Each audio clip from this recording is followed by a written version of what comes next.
1장 12절부터 26절입니다. 우리 한 절씩 교독합니다. 제자들이 감람원이라 하는 산으로부터 예루살렘에 돌아오니 이 산은 예루살렘에서 가까워 안식일에 가기 알맞은 길이라.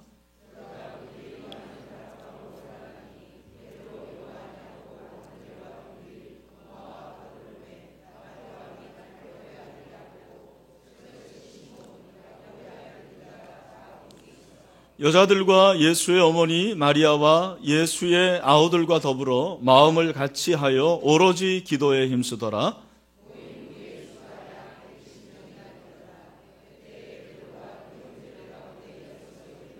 형제들아, 성령이 다윗의 입을 통하여 예수 잡는 자들의 길잡이가 된 유다를 가리켜 미리 말씀하신 성경이 응하였으니 마땅하도다.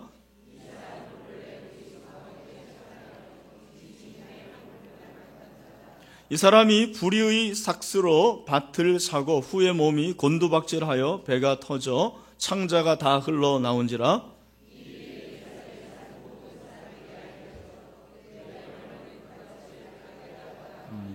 이는 비바시라는 시편에 기록하였으되 그의 거처를 황폐하게 하시며 거기 거하는 자가 없게 하소서 하였고 또 일렀으되 그의 직분을 타인이 취하게 하소서 하였도다.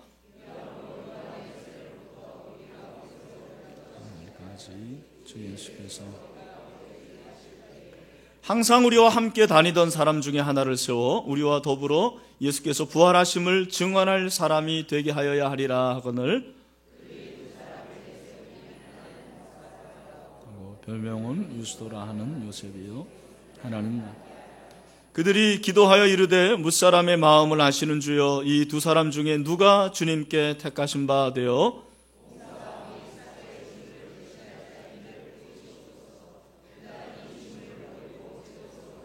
같이 읽겠습니다. 제비 뽑아 마띠아를 얻으니 그가 11사도의 수에 들어가니라. 아멘. 우리 같이 인사하겠습니다. 한 주일 동안 평안하셨습니까? 우리는 하나님의 가족입니다 하고 인사하겠습니다.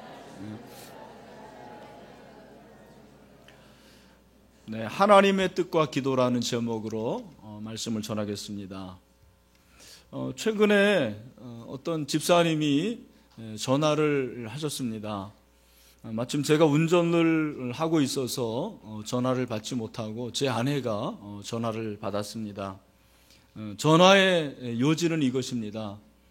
하나님이 모든 일을 계획하시고 하나님이 만사를 다 아시는데 굳이 기도를 할 필요가 있겠느냐, 그런 질문이었습니다. 여러분 혹시 그런 질문을 가져본 적 있으세요? 여러분들은 믿음이 대단해서 그런 질문을 하지 않은 모양인데 제 아내가 이제 설명을 잘 했고 저도 그 전화를 끊은 후에 참 그 질문이 여운이 남았어요. 우리 성도들 중에서 이런 질문을, 이런 생각을 하는 분들이 분명히 있겠구나.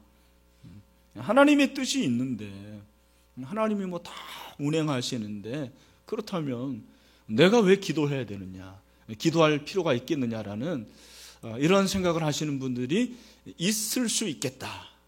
그런 가능성이 있다고 생각하고 제가 이 본문을 좀 그런 맥락으로 좀 봤습니다. 그래서 하나님의 뜻과 기도는 어떤 관계가 있을까? 이것이 오늘 제가 여러분과 함께 말씀을 보고 싶은 관점입니다.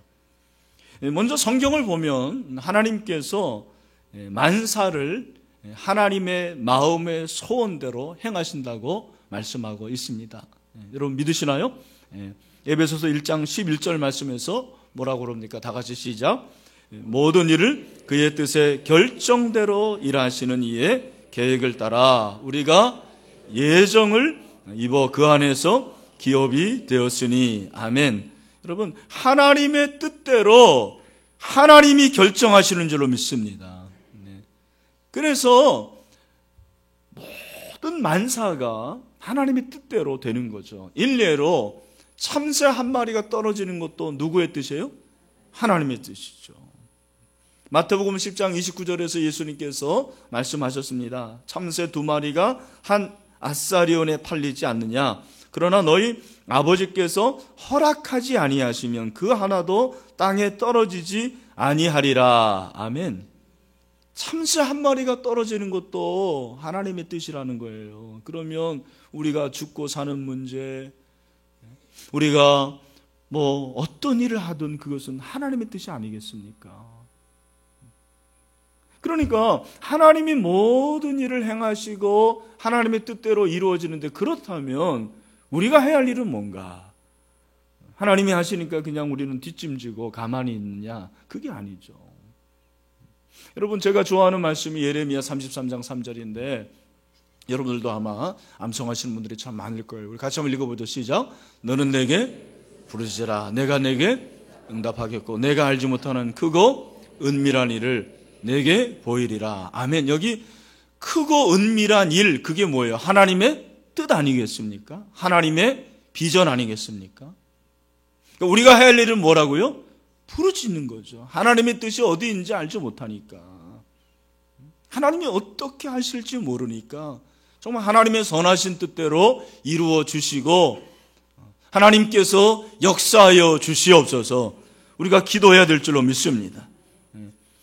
여러분, 주기도문에서도 예수님께서 말씀하시는 것이 무엇입니까? 뜻이 하늘에서 이루어진 것 같이 어디에서도? 땅에서도 이루어지길 위해서 기도하라고 우리 주님께서 분명히 말씀을 하시지 않았습니까?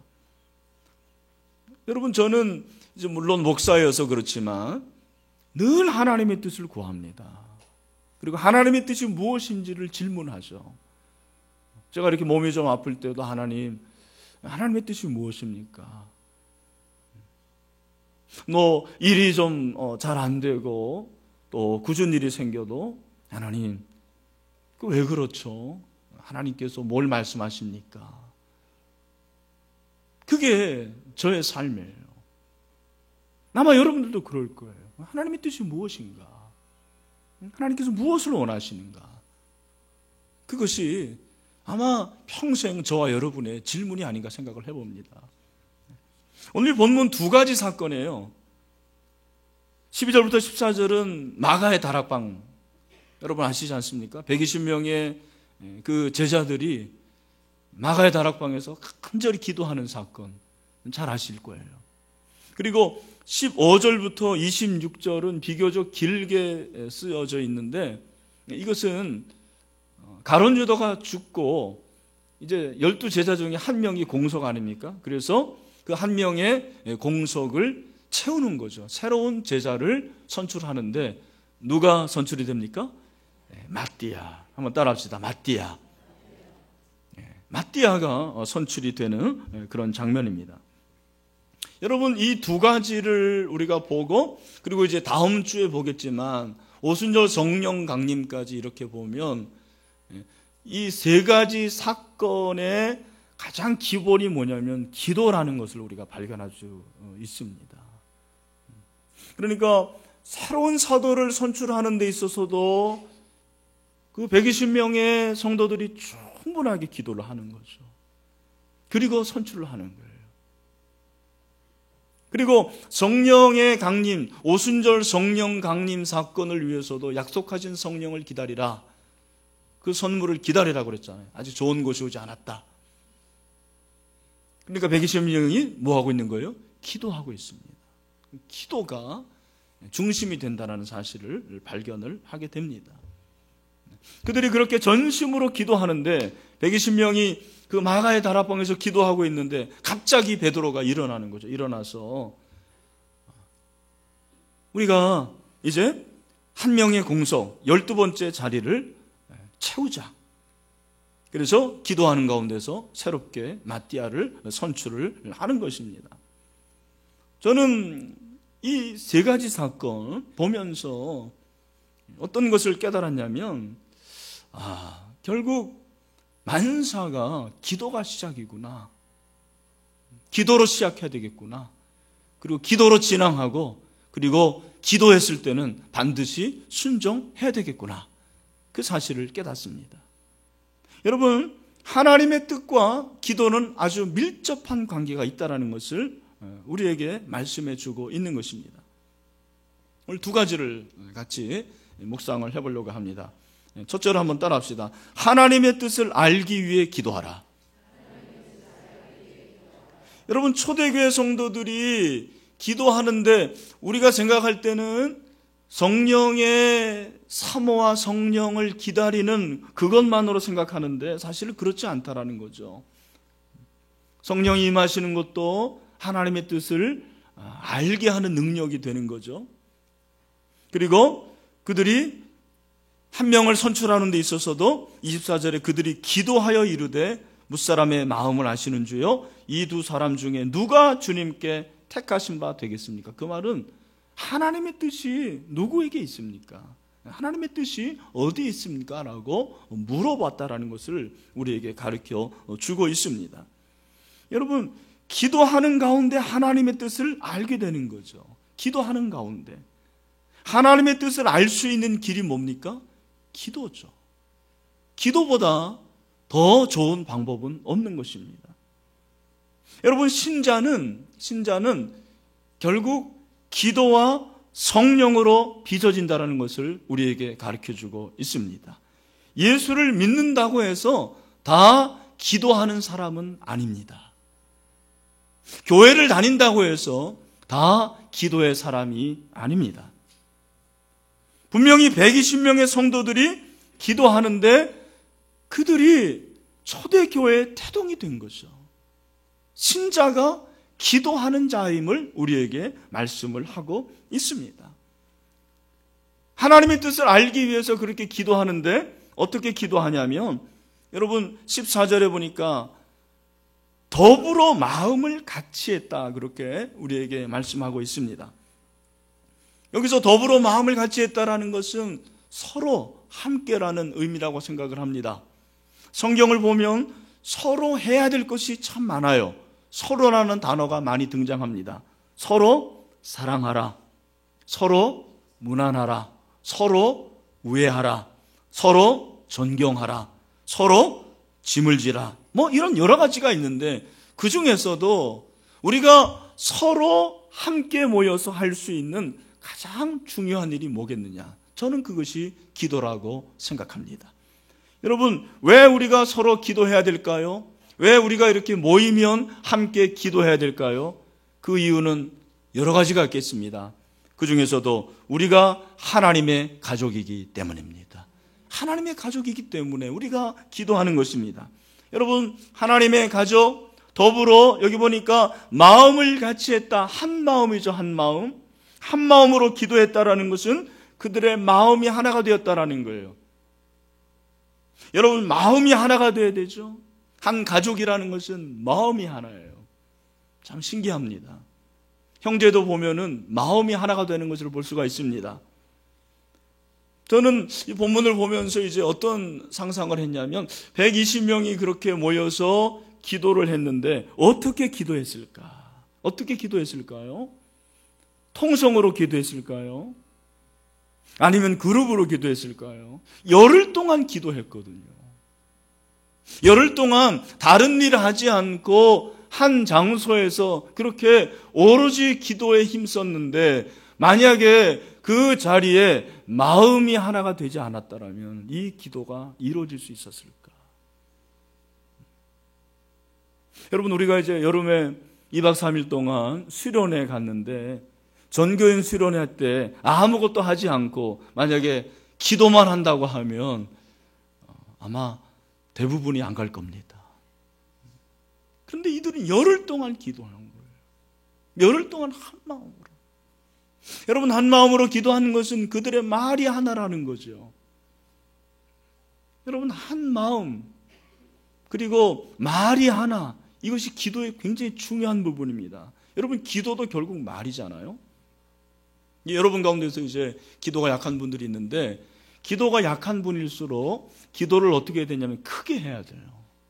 여러분들이 집에 가셔서 5분, 하루에 5분씩 여러분의 목소리를 여러분이 들을 수 있도록 한번 기도해 보세요. 그게 기도의 시작이에요. 여러분, 묵상 기도하고 내면의 기도하는 사람들은 기도의 수준이 좀 높은 사람들이어야 돼요. 우리가 이렇게 묵상 기도하고 속으로 기도하면 깊은 기도할 것 같지만 그렇지 않습니다. 기도의 기본이 돼야지 묵상이 되는 거예요. 여러분 한번 실천해 보세요. 집에서 5분씩 내 기도의 소리를 내가 들을 수 있도록. 여러분, 우리 아이들이 그러지 않습니까? 아이들이 말을 하는데 그 엄마, 아빠, 이게 말이잖아요. 그 말이 나오기까지는 시간이 걸려야 되고 그 내면의 것이 펑 터지는 게 언어예요. 기도도 언어입니다. 여러분이 그렇게 큰 소리로 기도하세요. 우리가 이렇게 왜 합심해서 기도할까? 왜 통성에도 기도할까요? 그게 마음이 하나 되기 위함이에요. 여러분, 특별히 오늘 이 본문에 보면은 이 하나가 됐다라는 것을 어떻게 알 수 있냐면 그냥 우리가 넘어갈 수 있는 얘기지만 이들이 기도하는데 120명 중에 여자들이 나오는 거죠. 14절에 여자들과 예수의 어머니 마리아와 예수의 아우들과 더불어 여자들이 나와요. 우리가 아는 대로 그 당시는 여자가 아주 천한 계급이었습니다. 그런데 그 여자들이 초대교회에 이제는 주역으로 등장하기 시작하는 거예요. 기도의 자리의 중심에 여자들이 있었어요. 예수님의 부활을 경험하고 이들이 성령을 사모하고 초대교회의 기도의 어머니들이 된 것입니다. 여자들이 있었어요. 아마 이런 전통에 의해서 오늘날도 기도의 자리를 지키는 사람들은 남자보다는 누가 많아요? 여자들이 많아요. 아마 신체적으로도 좀 그런 이유가 있는 것 같아요. 그럼 남자와 여자를 비교해 보면 재미있는 사실이 있는데 남자들이 그 성대가 여자보다 한 3배 정도 길다고 그러네요. 성대가. 예. 그래서 남자들이 말을 하려면 여자들이 말하는 것보다도 3배가 더 힘든다라는 거예요. 산소도 3배가 필요하고. 그러니까 여러분, 집에서 남편이 말 안 하는 거 이해하시길 바랍니다. 하나님께서 그렇게 만드신 거예요. 여자들은 쉽게 말을 해요. 그냥 만나면 얘기하고 그렇게 수다 떨고 자세한 건 전화로 얘기하자고 하고. 제가 말씀드리는 것은 참 하나님께서 우리 여성들을 참 사랑하시는 것 같아요. 말도 잘하고 수다도 많고 기도도 잘하고. 여러분, 여자와 남자가 하나 되는 거죠. 여성과 남성의 계급의 차이가 없습니다. 신분의 차이가 없습니다. 다 예수 안에서 하나가 되어서. 여러분, 대단한 일입니다. 이제는 사도와 비사도 구분이 없습니다. 목사와 평신도의 구분이 없는 거예요. 120명이 다 하나가 되어서 성령을 기대하고 하나님의 뜻을 간구했을 때 그곳에 성령이 임하게 되었습니다. 저는 우리 교회가 하나 되기를 원합니다. 네. 목사만 기도하는 거 아니에요. 장로님들만 기도하는 거 아니에요. 목자들만 기도하는 게 아니에요. 우리가 한 마음으로 기도합시다. 또한 이들이 전심으로 기도했다고 그랬죠. 여러분, 오로지 전혀 기도에 힘썼다. 굉장히 번역이 잘 된 것 같아요. 오로지만 해도 마음에 와닿는데 전혀 기도에 힘썼다. 지속적인 기도, 전적인 기도를 말합니다. 초대교회가 세상에 그 모습을 드러내기 전까지 가장 먼저 한 일은 교회의 조직을 갖추는 일이 아니었습니다. 교회의 부지를 알아보는 일이 아니었습니다. 먼저 기도하는 일이었습니다. 기도의 골방이 있었습니다. 그 기도의 골방으로 예루살렘 교회가 태동이 된 것입니다. 합심 기도, 전심으로 하는 기도. 여러분, 우리 신일교회가 교회 되기 위해서는 합심 기도가 뜨거워져야 된다고 저는 생각합니다. 아멘입니까? 여러분, 금요 기도에 한번 나와보세요. 저는 참 금요 기도에 좋아합니다. 이번에도 우리 목자 목녀 모임 모임 때문에 금요 기도회를 좀 어떻게 해보자고 그랬는데 제 마음속에는 그것이 허락되지 않았어요. 여러분, 우리가 이렇게 하나가 되어서 통성으로 그리고 소리를 내서 부르짖어서 기도할 수 있는 기회가 얼마나 됩니까? 여러분, 한번 금요 기도에 나와보세요. 기도를 많이 하는 사람들만 나오는 자리가 아닙니다. 부르짖어서 기도할 수 있어요. 세 사람이 모여요. 저는 이 세겹줄 기도 좋아합니다. 개역 성경에는 삼겹줄이라고 그래서 잘못 발음하면 삼겹살 기도 이렇게 나오는데, 세겹줄. 예수님께서 두세 사람이 내 이름으로 모인 그곳에 나도 그 줄 중에 함께 한다고 그랬죠. 저는 여러분들이 삼겹줄 기도, 세겹줄 기도할 때 그곳에 주의 영이 임하는 줄로 믿습니다. 하나님께서 응답해 주십니다. 여러분, 전도서 기자가 말하지 않습니까?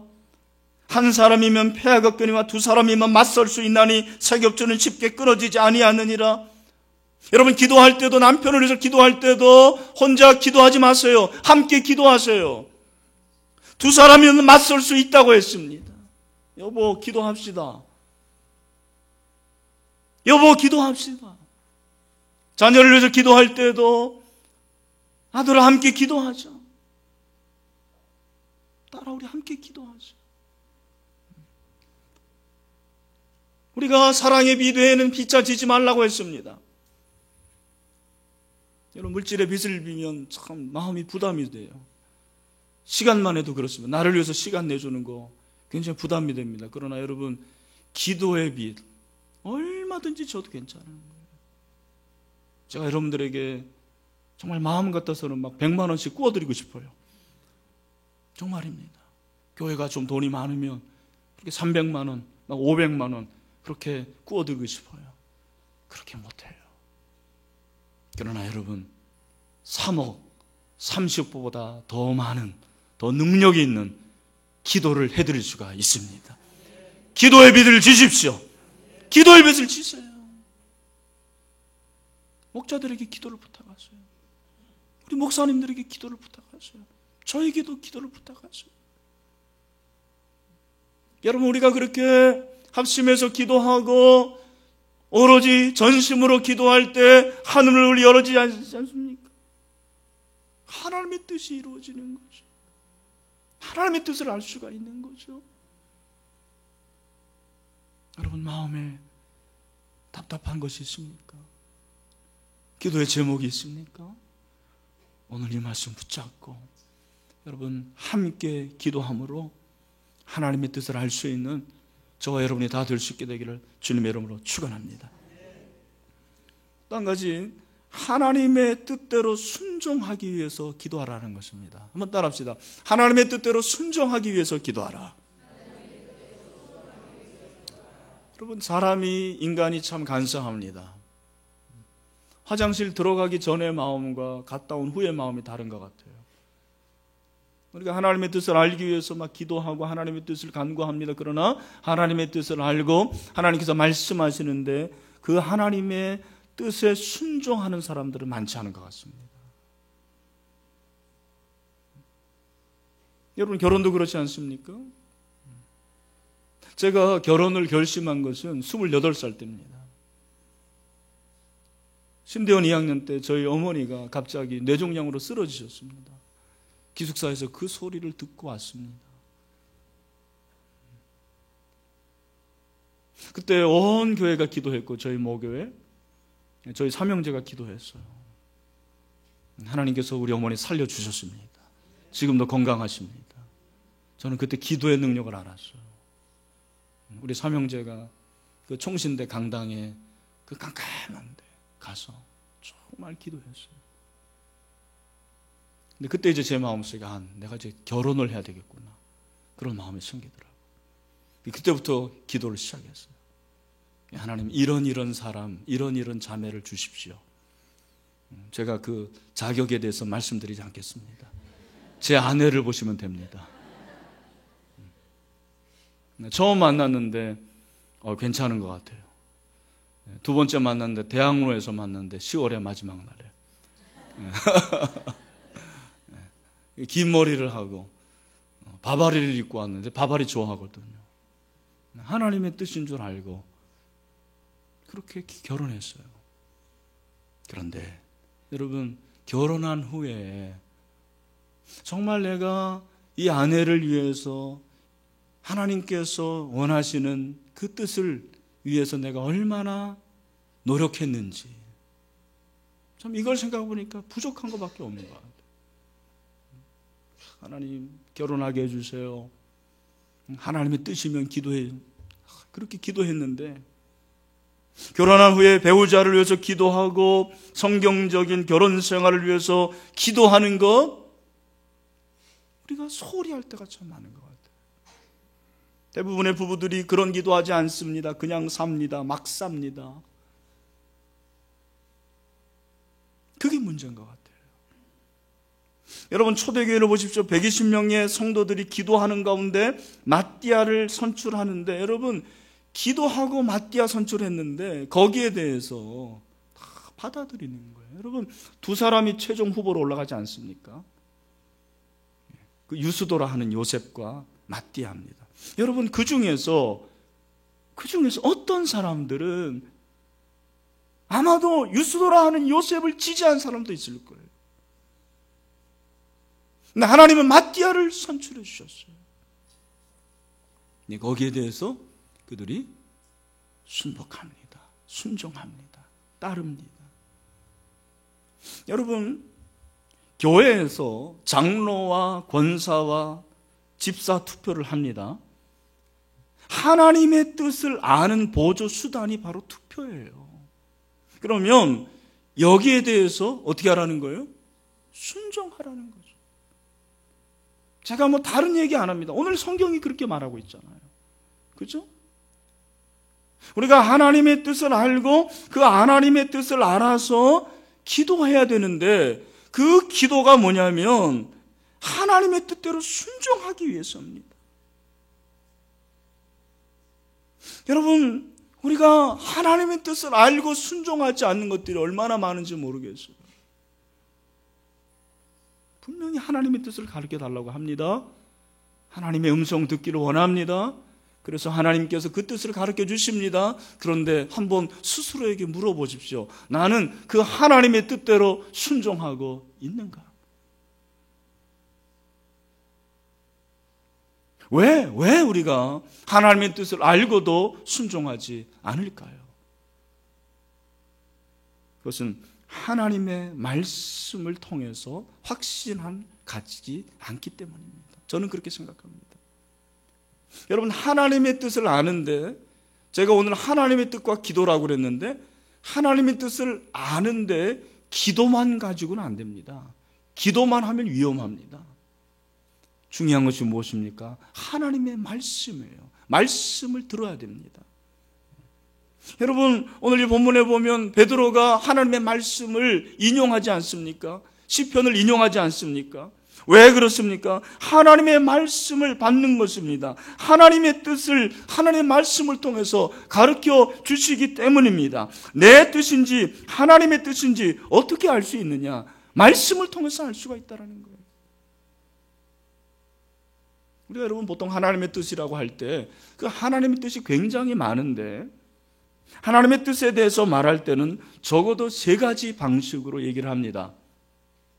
이건 제 얘기가 아니고 유명한 조직신학자 또 목사인 R.C. 스프롤라는 분이 계십니다. 이분이 하나님의 뜻에 대해서 3가지를 얘기합니다. 첫 번째가 뭐냐면 하나님의 주권적인 뜻입니다. 이 하나님의 주권적인 뜻은 하나님의 작정입니다. 하나님의 계획입니다. 그러니까 하나님께서 이 역사를 주관하시는 것은 하나님의 주권적인 뜻입니다. 하나님이 작정하시는 것입니다. 여러분, 하나님께서 구원하시려는 그 뜻은 변개함이 없는 거죠. 그것은 하나님의 주권이기 때문입니다. 유아 세례 받고 한 60년 이상 세상에서 살다가 돌아오는 분을 제가 알고 있습니다. 참 신기한 것 같아요. 정말 하나님의 그 구원의 뜻, 그 뜻은 변함이 없구나라는 것을 제가 깨닫습니다. 그런 것이 하나님의 주권적인 뜻이에요. 두 번째는 하나님의 교훈적인 뜻이 있습니다. 이 교훈적인 뜻이라는 것은 하나님의 거룩한 율법을 통해서 드러나는 뜻입니다. 다시 말해서 말씀을 통해서 드러나는 것입니다. 예를 들어서 도둑질하지 않는 것 하나님의 뜻입니다. 원수를 사랑하는 것 하나님의 뜻입니다. 회개하는 것 하나님의 뜻입니다. 거룩해지는 것 하나님의 뜻입니다. 마지막으로 하나님의 성향적인 뜻이 있습니다. 이것은 하나님의 마음을 나타내는 것입니다. 하나님의 마음을 나타내는 것. 하나님이 기뻐하시는 것이 무엇인가? 그 하나님이 기뻐하시는 뜻을 내가 날마다 상고하는 것입니다. 그리고 하나님이 기뻐하시는 그 일을 내가 최선을 다해서 하는 것입니다. 그 하나님이 기뻐하시는 일을 할 때 꼭 필요한 것이 무엇이냐면 하나님의 말씀이라는 거예요. 하나님의 뜻을 알고 그 뜻대로 살려 하면 기도하면서 늘 말씀이 필요한 것입니다. 말씀 묵상을 해야 됩니다. 우리가 성령의 인도하심을 받을 때 성령께서 우리를 어떻게 인도하시느냐? 기도를 통해서 인도하시는데 그 기도할 때 여러분 기도할 때 위험성이 뭐냐면 내 뜻이 너무 많은 거예요. 내 뜻을 관철시키려 합니다. 아니에요. 하나님의 말씀을 붙잡으라는 거죠. 그 하나님의 그 뜻이 말씀을 통해서 나에게 오는 것입니다. 내 뜻인지 하나님의 뜻인지 어떻게 알 수 있습니까? 하나님의 말씀을 붙잡는지를 보면 됩니다. 여러분, 우리가 하나님의 뜻을 알려는 이유가 무엇입니까? 사실은 하나님의 말씀대로 살기 위해서 그런 거예요. 하나님의 뜻을 아는 것이 여러분 내가 어떤 방향으로 갈까? 내가 누구하고 결혼할까? 내가 어떤 사업을 할까? 이것이 아닙니다. 여러분 잘 들으십시오. 왜 하나님의 뜻을 알려야 하느냐? 왜 하나님의 뜻을 알아야 되느냐? 그 하나님의 뜻대로 살기 위함입니다. 순종하기 위함입니다. 여러분, 하나님은 우리가 로봇처럼 그렇게 꼭두각시처럼 살기를 원하시지 않습니다. 여러분, 초대교회가 제비뽑기를 하잖아요. 그냥 하나님께서 누구다 그렇게 말씀하시는 것이 아니에요. 제비뽑기를 합니다. 인간의 지혜입니다. 그런 방법을 사용합니다. 그 가운데서 하나님께서 그 뜻을 가르쳐 주시고 그 뜻에 대해서 초대교회가 순종합니다. 우리는 하나님의 입에서 나오는 모든 말씀으로 살도록 되어 있습니다. 저와 여러분은 하나님의 말씀으로 사는 자들입니다. 여러분, 하나님의 뜻을 알기를 원하십니까? 기도하십시오. 기도하고 하나님의 뜻이 그 뜻을 가르쳐 주시면 그 뜻대로 순종하시기를 바랍니다. 시편 1편 1, 2절 여러분 우리가 잘 알고 있습니다. 뭐라 그럽니까? 우리 다 같이 한번 이 말씀을 읽어보도록 하겠습니다. 시작. 복 있는 사람은 악인들의 길을 따르지 않으며 죄인들의 길에 서지 아니하며 오만한 자들의 자리에 앉지 아니하고 오직 여호와의 율법을 즐거워 그 말씀을 주야로 어떻게 해요? 묵상하는도다. 여러분, 하나님의 말씀을 묵상하시나요? 하나님의 말씀을 늘 마음에 담으십니까? 그게 하나님의 뜻을 아는 사람의 모습이에요. 오늘 이 자리 예배 자리는 이것으로 끝나지 마시고 여러분에게 주시는 하나님의 음성, 그 뜻을 가지고 일주일 동안 그 뜻대로 순종하며 사십시오. 이 순종이 우리에게 없는 거예요. 하나님이 하시는 대로 내가 순종하는 거죠. 내가 따르는 것입니다. 그것이 나에게 손해가 될지라도, 그것이 나에게 어둡더라도. 여러분, 찬송가 중에서 제가 정말 좋아하는 찬송가 중에 하나가 내 주의 뜻대로 행하시옵소서요. 작사가가 여러분 보면 하겠지만 슈몰크라는 목사입니다. 이분은 원래 헝가리 출신인데 그 지역에서 개신교를 믿는 사람이 혼자였습니다. 엄청난 핍박을 하죠. 그럼에도 불구하고 신앙의 절기를 지킵니다. 그리고 그가 목사가 됩니다. 그런데 어느 날 신방을 갔는데 돌아와 보니까 집에 불이 났어요. 그래서 두 아들이 죽습니다. 여러분, 그 가운데서 그 슈멀크 목사가 생각한 것이 주님의 기도였다고 그랬어요. 주님은 그 모든 것 가운데서도 십자가 앞에서도 하나님의 뜻을 구했는데 주님의 뜻이 무엇입니까? 그렇게 그가 하나님께 물어보면서 작사한 것이 바로 내 주여 뜻대로 행하시옵소서. 그래서 여러분, 저는 그 말씀 중에서도 그 중에서도 이 구절을 좋아합니다. 주님도 때로는 울기도 하셨네. 주님도 때로는 울기도 하셨네. 여러분, 그 십자가를 앞두고 그 하나님의 뜻을 우리 주님은 다 받아들입니다. 순복합니다. 순종합니다. 이것이 바로 하나님의 뜻을 아는 사람이에요. 그렇게 하나님의 뜻을 알고 순복하기 위해서 기도합니다. 말씀을 맺습니다. 왜 우리가 하나님의 뜻을 알아야 될까? 그것이 하나님께서 원하시는 것이기 때문입니다. 그 하나님의 뜻을 알 수 있는 가장 좋은 방법은 기도라고 그랬어요. 저는 우리가 기도할 때마다 하나님의 뜻을 알 수 있게 되기를 소원합니다. 여러분이 그 뜻을 알았을 때는 그 뜻에 순종하십시오. 여러분, 순종이 제사보다 낫습니다. 순종하는 자에게 복을 주십니다. 오늘 이 시대는 순종하는 사람이 없어요. 저와 여러분이 정말 하나님의 그 뜻에 순종할 수 있게 되기를 소원합니다. 다른 데 엉뚱한 데 찾아가지 마십시오. 하나님의 뜻을 알기 위해서 은혜의 보좌 앞에 담대히 나아가십시오. 하나님의 음성을 들으십시오. 그리고 그 하나님의 뜻을 알아서 그대로 순종하여 복을 받을 수 있는 저와 여러분이 다 될 수 있게 되기를 주님의 이름으로 축원합니다. 우리 마지막으로